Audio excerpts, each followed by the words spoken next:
Welcome to Mlc Tv News Hour, reaching you live from the city of Lokoja, the Confluence State of Nigeria. I am Janet Balagbogbo. First, the headlines. President Buhari pardons ex-governors DARIYE serving jail terms for corruption. 157 others. Governor YAHAYA BELLO sends Easter greetings to Christians as shows of hope for nation. MKO ABIOLA'S eldest son, KOLA, declares for 2023 presidential bid. And Prince Harry, Meghan Markle visits Queen Elizabeth, first time in 2 years. Now the news in detail. The National Council of State has granted state pardon to former governors Joshua DARIYE and Jolly NYAME of Plateau and Taraba states, respectively, who are serving terms in jail for corruption. The governors were among 159 prisoners pardoned by the council at a meeting presided over by President Muhammadu Buhari at the Presidential Villa in Abuja.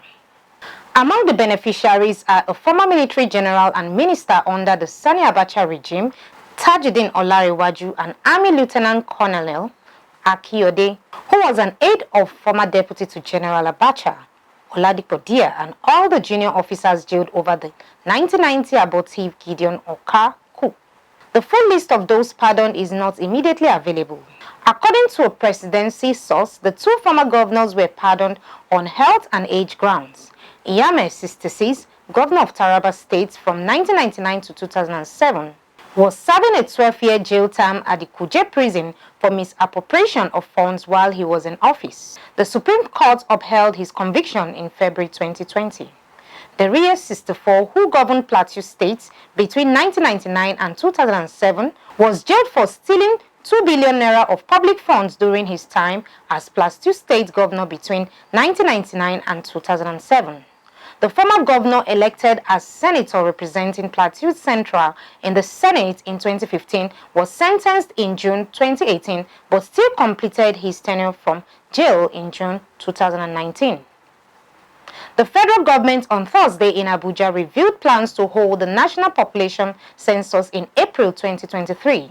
This is the first time such exercise will be holding in 17 years. The last time Nigeria conducted the exercise was in 2006.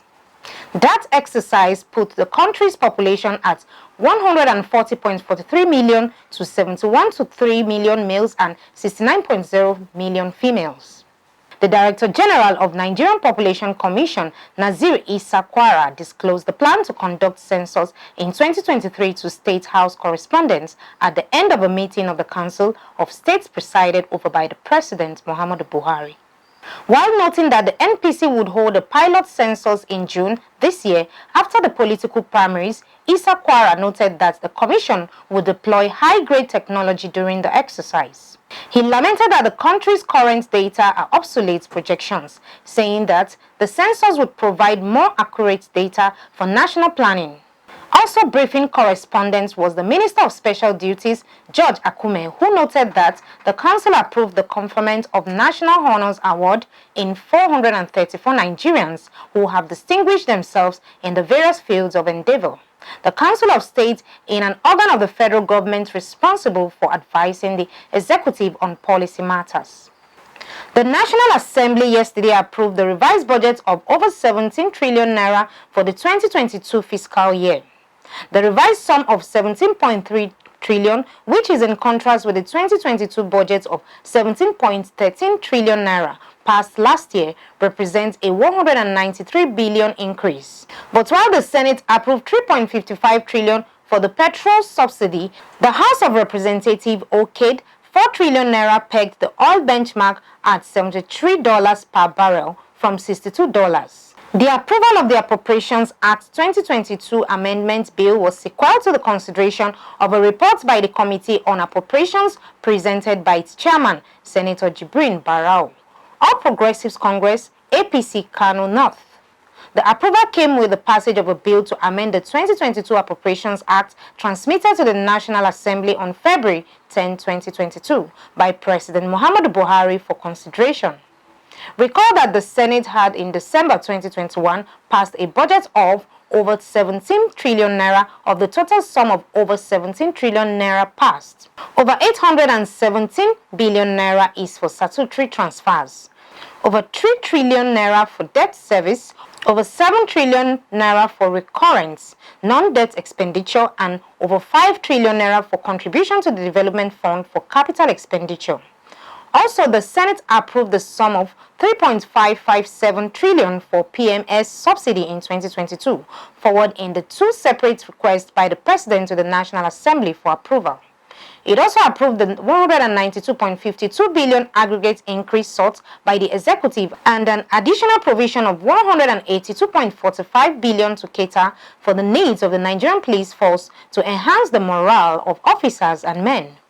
In another letter dated April 12, 2022, President Buhari requested the National Assembly to approve an additional 1 trillion naira to his earlier 2.557 trillion naira subsidy requested to bring the total amount on payment to 4 trillion naira for the year 2022. The President explained that the additional request was against the backdrop of adjustment to the 2022 fiscal framework, which became imperative due to market developments occasioned by the spike in crude prices following the Russian-Ukrainian war. The chamber accordingly approved the President's request for an additional 3.557 trillion naira for PMS subsidy with the passage of the 2022 Appropriations Act Amendment Bill Thursday. The Senate, after passing the 2022 Appropriations Act Amendment Bill, adjourned the plenary till April 26, 2022. Kogi State Governor Yahaya Bello has greeted Christians on the occasion of the Easter celebration. Governor Bello, who spoke in a special message contained in a press statement signed by his Chief Press Secretary, Mohammed Onogu, congratulated Christian faithfuls for the successful completion of the Lent fasting period, which he noted was much needed self-denial in order to pray for the peace of the country and wisdom for its leaders. The governor added that just as the death, burial, and resurrection of Christ signified hope for mankind, there must be a rekindling of hope for our nation in the season of great challenges. He therefore urged Christians to reflect on critical issues affecting the nation and to continue seeking the face of God Almighty for the nation so that security, unity, and peace will prevail in the overall national interest. Governor Bello, who noted that the 2023 general elections, in which he is a frontline presidential aspirant, represents a watershed for Nigeria, insisted that it is critical that all citizens participate effectively in the process of electing leaders into the various offices. While assuring the Christian faithful in Kogi State of his commitment to a joyous celebration free of all hitches, he added that security operatives and other collaborating agencies are working together round the clock to checkmate crime and secure the lives and properties of citizens. Governor Yahaya Bello of Kogi State has sacked his Commissioner for Health, Dr. Saka Haruna Audu, for allegedly diverting public funds meant for government hospitals at Jaukuta, his own local government. It was gathered that Dr. Audu packed out of his office in the State Ministry of Health, Lokoja, on Tuesday. Some persons who did not want him to be so humiliated allegedly reached out to the governor to plead on his behalf. However, the effort did not yield any positive outcome. Audu was, however, said to have told some of his colleagues that he was suspended, not sacked. Audu has been holding sway as the health commissioner for the past 6 years and is said to be one of the kitchen cabinets of the governor. Adamawa state government says it recorded 55 deaths during a recent cholera outbreak in the state. The state had declared an outbreak of the disease in July 2021. The State Commissioner for Health, Issa Abdullahi, who addressed journalists in Yola to declare the cholera outbreak over, said the action became necessary since the state is yet to record any case despite heightened. He also stated that since the beginning of the cholera outbreak in the state, 1,959 suspected cases with 55 deaths have been recorded. Abdullahi said, since they have not recorded any case despite heightened surveillance for cholera for several weeks, they, government and partners, are happy to declare the cholera outbreak over. Since the beginning of the outbreak, a total of 1,959 suspected cases with 55 deaths translating to a case fatality ratio of 2.8% were recorded. He, however, added that the announcement does not suggest a time to relax, but a window of opportunity to heighten their preparedness against cholera and other vaccine-preventable diseases. He explained that the state government collaborated with development partners in containing the outbreak through adequate risk communication messages to aid the prevention of the disease. He also noted that with support from World Health Organization and other partners, personnel was recruited, trained and engaged. Commodities were supplied for cholera management and household water purification. WHO State Coordinator Adamawa State, Shime Omoleke, said the body has been seeking improvements in the area of water sanitation in the state to mitigate reoccurrences and also build resilience against cholera outbreaks through the provision of health commodities and delivery of logistic tools. The United States State Department has cleared the sale of 12 AH-1Z Cobra attack helicopters to Nigeria worth nearly $1 billion, apparently after U.S. lawmakers lifted objections over human rights concerns. The Defense Security Corporation Agency on Thursday announced the sale of the helicopters and related defense systems to the Nigerian military. The package includes $25 million for human rights-related training. The sale includes the Bell-made Cobras, 28 General Electric-made T700 to 41C engines, 2,000 advanced precision kill weapon systems used to combat unguided missiles into precision-guided missiles, and night vision, targeting and navigation systems. The case highlights the Biden administration's attempt to balance human rights concerns in the arms sales process. Foreign Policy had reported in July that the top Democrat and Republican on the Senate Foreign Relations Committee delayed the sale amid concerns Nigerian President Muhammadu Buhari was drifting toward authoritarianism. The country is facing multiple security challenges, including terrorism. According to the announcement, $25 million in the package will be dedicated to institutional and technical assistance to Nigeria's military to continue its air-to-ground integration program, which concerns targeting processes that are consistent with international humanitarian law and the laws of armed conflicts. Meanwhile, the President Muhammadu Buhari will on Tuesday next week meet the service chiefs over the rising spate of insecurity in the country. The Jigawa State Governor Abubakar Badaru disclosed this on Thursday while briefing journalists after the Council of State meeting in Abuja. According to the governor, the proposed meeting is sequel to the recommendations by the council over the security challenge in the country. We go on a short break. We'll be right back. Every country has its peculiar system of government. In Nigeria, we practice democracy, and this is applicable in some countries across the globe, including the United States of America. What is democracy? It is the government of the people, by the people, and for the people. In the political arena, we are ready to x-ray how we play politics in Nigeria and other countries, the challenge of power shift syndrome, how it has impacted or affected the people. How can we make it better for all? Join Fatima Yacob on Mlc TV online every Saturday by 9 p.m. to discuss and to examine all about the politics and the power that be. Mr. President, I was once there as an opposition senator. There was never a time that we called the president at that time, who was a PDP president, an insult, because this is our institution.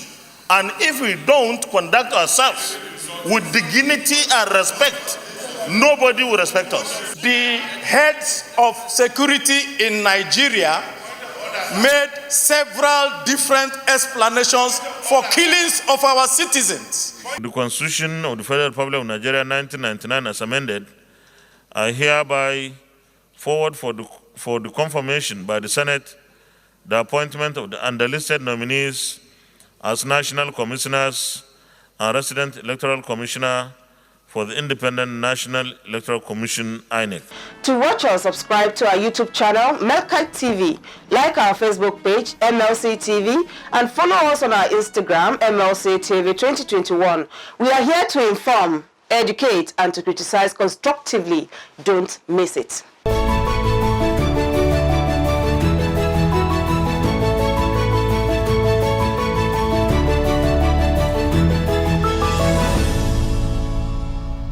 Welcome back. Now on politics. The Deputy President of the Senate, Ovie Omoagege, formally declared his intention to contest the governorship election in Delta State in 2023, promising to prioritize peace and security in the state if given the opportunity. He also promised social and infrastructural development, good governance, and massive employment and empowerment for the teeming youth and women across the state.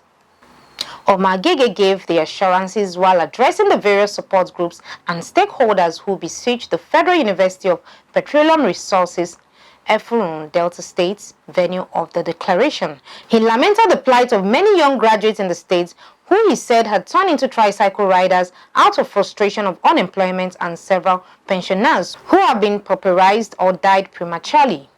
According to him, this narrative were being recorded in Delta State due to misplaced priorities by the incumbent government at a time when the governor is spending 2 billion naira every month on non-issues, whereas their youth have no job and their pensioners are dying of frustration. He reeled out some of his achievements in the Senate over the past 7 years. He noted that he had represented his constituency and the country well in all ramifications. Omar Gege alluded to his legislative efforts at attracting dividends of democracy in various forms to his Delta Central constituency and the state as a whole. KOLA Abiola, eldest son of the winner of June 12, 1993 presidential election, late Chief MKO Abiola, has joined the People's Redemption Party. It was reported that Abiola was formally accepted into the party on Thursday at his National Secretariat, Abuja, by the national chairman of the party, Falalu Bello. Earlier, Abiola said today makes his formal inroad after 27 years back into politics. According to him, it is a party that was started by the people and truly for the people.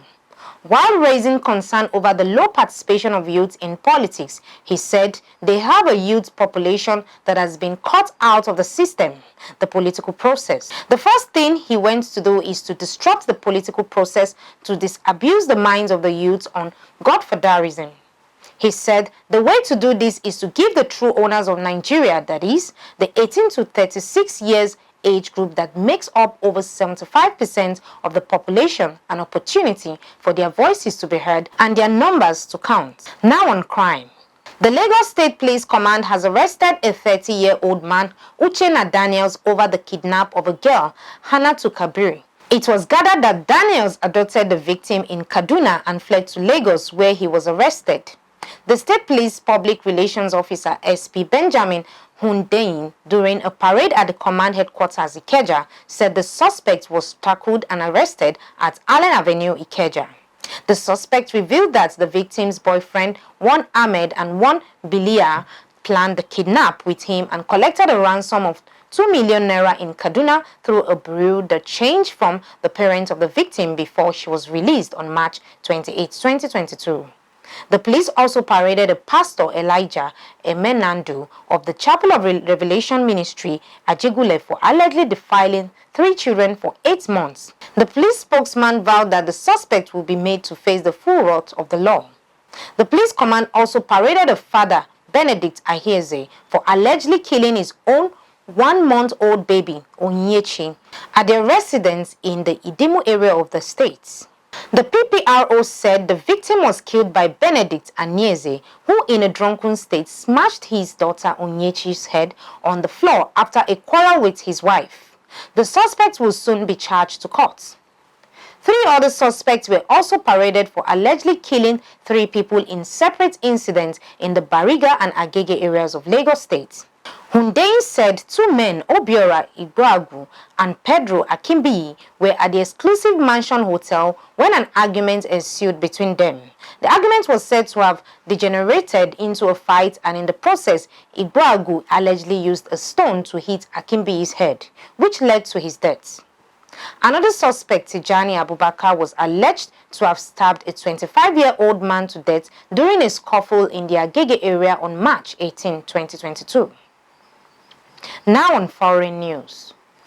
Prince Harry and his wife Meghan Markle have reunited with the Queen of England 2 years after stepping down as working members of the British royal family. The Duke and Duchess of Sussex both excited England with their son Archie earlier 2020 and relocated to the United States. Then followed their explosive interview with Oprah Winfrey in 2021, where the couple detailed reasons for stepping down as senior royals. In the interview, the couple accused an unnamed member of the royal family of racism. while MARKLE, till her present visit, had not returned to England after the first exit. Prince Harry had been home twice. First on the occasion of his late grandfather Prince Philip's burial in April 2021, and afterwards in June 2021 when he joined his brother Prince William to unveil a status of their late mother Princess Diana at Kensington Palace. The couple, who were on their way to the Netherlands for the Invictus Games, arrived in London and have stayed at Frogmore Cottage, their home on the grounds of Windsor Castle. A spokesperson for the Successes also confirmed that they had met with Harry's grandmother, the Queen, during their visit. However, the couple's children, 2-year-old Archie and his sister, 10-month-old Lilibet, did not accompany their parents to the United Kingdom. Their visit comes days before the monarch will celebrate her 96th birthday. A Russian warship that was damaged by an explosion on Wednesday has sunk, Russia's defense ministry has said. Moskva, the flagship of Russia's Black Sea Fleet, was being towed to port when stormy seas caused it to sink, according to a ministry message. The 510 crew missile cruiser was a symbol of Russia's military power, leading its naval assaults on Ukraine. Kyiv says its missile hit the warship. Moscow has not reported any attack. It says the vessel sank after a fire. The blaze caused the explosion of the warship's ammunition, Russia says, adding that the entire crew were later evacuated to the nearby Russian vessels in the Black Sea. After saying initially the warship was afloat, late on Thursday, the Russian Defense Ministry announced that the Moskva had been lost. The 12,490-ton vessel is the biggest Russian warship to be sunk in action since World War II.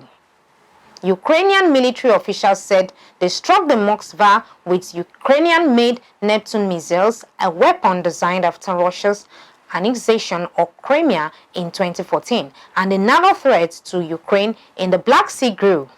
The ship's sinking was described by the U.S. as a big blow, but American officials were unable to confirm whether Ukrainian Neptune missiles were responsible.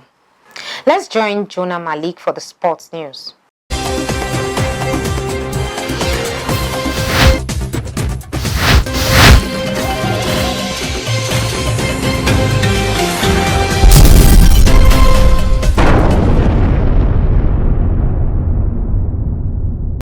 And on sports updates, following the Super Eagles' failure to qualify for the 2022 FIFA World Cup and their shock exit from the 2021 African Cup of Nations, former England striker of Nigeria's descent John Fashanu says Nigerian football is on the decline. Last month, the Eagles missed out on the Mondial on the away goal rule after a 1-1 draw with Black Stars of Ghana after 2 legs. The 3-time African champions also exited from the 2022 AFCON in Cameroon in the round of 16 in January. Also at the club level, Nigerian club have been unable to win either of their CAF Champions League or Confederations Cup since Eyimba last did in 2014. Speaking with journalists, the former Wimbledon star said, at a time when everything in the country is looking like it is declining, it will be very hard and difficult for him to tell a lie that Nigerian football is doing fantastically well in Africa. Things are very bad at the moment and different situations are taking their toll on every sector, and when players are happy, it will translate on the pitch. He further stated, lots of people are criticizing the players for not giving their best, which is for sure. But at the moment, the football is at the decline stage, and that doesn't mean to say things cannot change. And that's sports update on Mlc TV News. I am Malik Jonah.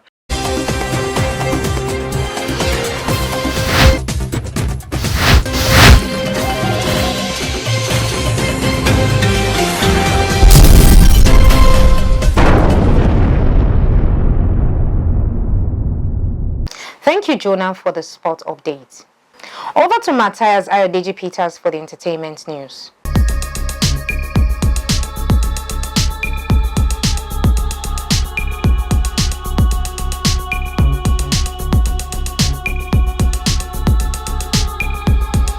On our foreign entertainment news, according to American comedian and TV host Steve Harvey, American is not what most young Africans perceive it to be because people like him wish they would live in places like Ghana where they'll feel safe forever. The popular show host made this revelation in an interview that has gone viral on various social media platforms. He hence advised that it is important to stay home in your own country rather than looking forward to traveling offshores. It is not what you think it is. You will never hear in Ghana that police have shot anyone after pulling them over. We should rather come home, not the other way around, he said. Meanwhile, a Ghanaian teacher who was earning 1,500 Ghana cedis said she now takes 1,300 US dollars in Vietnam and she doesn't intend to return because Ghana is expensive now. Mercy Agai Akuma disclosed this in an interview on SVTV Africa with DJ NYAME. The woman, who is now an English teacher in Vietnam, said that her life has changed since she migrated to the Southeast Asian country in 2019. Despite the enviableness of her salary, she complained about delays in payment and the distortion of the profession by the advent of COVID-19. Still on entertainment news from Africa, fast-rising Hollywood actor Obi Maduegbuna has landed his debut lead role in Dr. Sid's forthcoming feature film, The Order of Things, aka Tooth. The Money, Men and Marriage series actor will star alongside Timini Egbosun and Binta Ayomogaji in the film co-written by Mike Shelton, Sydney Esiri, and Ajumoke Nwaze. Also starring Lateef Adedimeji, Demola Adedoyin, Charles Inoje, Tope Olaniwuyan, and Linnea Afegbai. Tooth follows an introverted video game developer who set out on a wild and challenging search for a wife with the help of his young brother, played by Egbosun.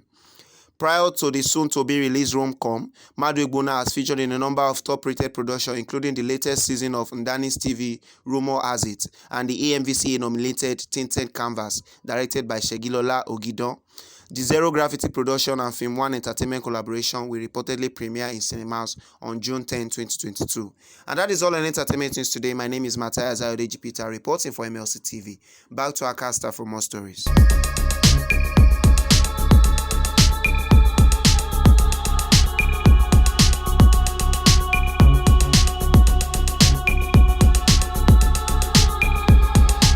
Thank you, Matthias, for the update. Iconic highlife musician Orlando Julius has passed on. The Adara singer, among many other acclaimed songs, died hours ago at the age of 79. The passage was relayed by his widow, Latoya, through music promoter and evergreen music boss, Bimbo Esho. Esho noted in an early Friday Facebook post thus, Bimbo, Daddy has passed on. May Daddy Orlando Julius' soul journey well. To the entire Ekemode family, may God give you the fortitude to bear this irreplaceable loss. Although the Jagwanana singer had been slowed down by age some years before his death, his rich bank of songs continued to define his essence as a great multi-talented musician. His big role in the industry got highlighted last year when many stakeholders gathered in Ilesha, Osun State to celebrate his 60 years on stage. Orlando Julius related well with musicians of different countries and ages, as he was able to cut even younger artists that include beautiful Nubia and Edalto, at whose shows he occasionally performed. The man, Orlando Julius, was born in 1943 in Ikole, Nigeria, to a merchant family during British colonialism. His first musical teacher was his mother, who would sing and dance while he played drums. He went to St. Peter's Anglican School in Ikole and played in the school band. At about 1 o'clock in the afternoon on Wednesday, 13th April 2022, the busy street of Okene was literally cold as men and women trooped out in their numbers to attend the funeral rites of the Onyeyane of Ibira land, late engineer Joseph Makoju, who many described as a man of many parts.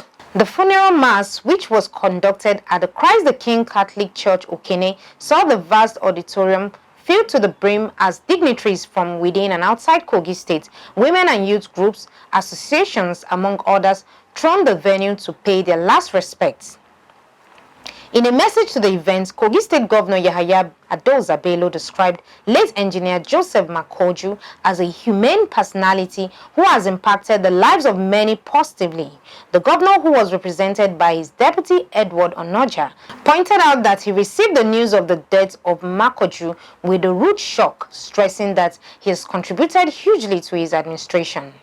He described the deceased as a man who was committed to bringing his experiences, connections, and wisdom to bear on issues concerning Kogi State, saying the deceased has left indelible footprints that generations to come will live to remember. While consoling with the immediate family over the demise of the hero, Governor Bello prayed Allah to grant them the strength to carry on with good legacies of their father.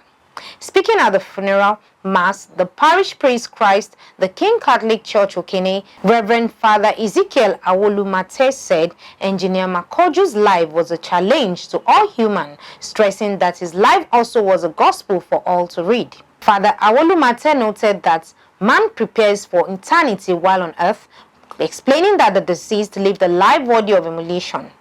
The clergyman asserted that the late Makoju lived his life for others, calling on political office holders and well-to-do individuals to imbibe the virtues of caring for the people.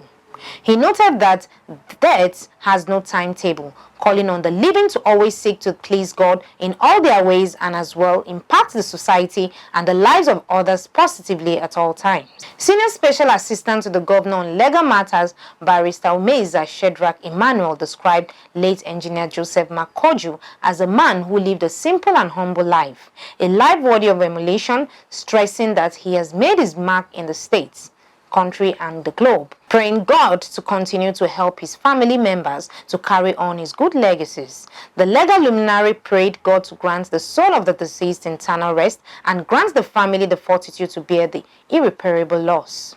A son of the deceased, Enesi Makoju, said his father was connected with the masses, served as champion for the less privileged, and was as well dedicated to making the lives of others better. He said his late father was selfless in all his dealings with others, stressing that though he had access to all luxuries of life, but chose to stay simple. Also, the immediate kid brother of the deceased, Dr. Martins Makoju, described him as the greatest man he ever met on earth, praying God to fill the vacuum left by his elder brother. Dr. Martins pointed out that his late brother had concerns for the lives of others, stressing that he will continue to be remembered for the great impact he has made. Dignitaries at the funeral include the representative of former President Goodluck Ebele Jonathan, former Deputy Governor of Kogi State, Dr. Philip Salau, Kogi State Head of Service, Hannah Odio, Issa Ozi Salami, Vice Chancellor Prince Abubakar Audu University, Professor Mariam Tenuche, representatives from Dangote Group of Company, Abuja Electricity Distribution Company, AEDC, among others. After the interment, the remains of late Makoju was laid to rest at his residence in Karawuru, Okene local government area of Kogi State amidst tears. The 73-year-old late engineer Joseph Oyeyani Makoju was born on 13th July 1948 and died 11th April 2022. Retired as the Group Managing Director Dangote Cement PLC and is survived by children and many grandchildren. And that is the size of our package today. Join us next week at this same hour to watch our news as we give you updates on happenings within and across the globe. Don't forget to subscribe to our YouTube channel Mlc TV, like and follow our Facebook page Mlc TV, Instagram Mlc TV 2021 and Twitter at Mlc TV 1. For your events, coverage, information, contribution, advert and sponsorship, please call any of our numbers displayed on your screen. Join us Fridays and Saturdays to watch our special programs. Friday 9 p.m. Local Government and You, Saturday 7 p.m. Family Affairs, Saturday 9 p.m. Political Arena, and Sundays 6 p.m. Women's World. It is Mlc TV, reaching everywhere, informing everyone. I am Jane Gia Balagbubu. Please continue to be your brother's keeper to build a united and peaceful society together. Good evening and see you next week.